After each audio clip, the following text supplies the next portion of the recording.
বাঙালি সম্বন্ধে অনেকে অনেক কিছু বলে, আগেও বলেছে। আমার মনে হয় এর জন্য বাঙালিরা আমরাও খানিকটা দায়ী আছি।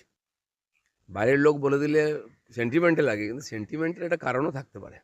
উনি রাজা আহ, কৃষ্ণচন্দ্র রায়ের প্রশংসা করেছেন, যে গুণগুলো কৃষ্ণচন্দ্র রায় বাংলার যে রাজাদের মধ্যে বোধহয় শেষ কিনা আমি ইতিহাস জানি না, কিন্তু এখনও সবচেয়ে পপুলার। তাকে নিয়ে নাটক, যে যাত্রা, হাসি মজাক অনেক কিছু হয়, এবং নদিয়া এলাকায় তার নামে এখনও বহু ঘটনা প্রচলিত, তার ঐতিহাসিক কাজ প্রচলিত, সেগুলো প্রশংসা করেছেন। কারোর সঙ্গে যদি মিলে যায় তাতে আপত্তির কিছু নেই। উনি অযোগ্য ছিলেন বা রাজা হিসাবে কিছু করেনি এটা তো বলা যাবে না। জানি না আমি উনি কি ভাবেন কাকে, আর ওনার কথাবার্তার সবসময় সংলগ্ন থাকে এরকম নয়। অনির্বাণ দার বিরুদ্ধে বলার কিছু নেই, এ ধরনের বলছে। আর উনি তো বিজেপি, আর বিজেপি বলে ওনাকে ভোট দেবে, কিন্তু উনি কি, সে তো বোঝাই যাচ্ছে কার কি কালচার। টিএমসি মানে সন্দেশখালি, আমরা বলতেই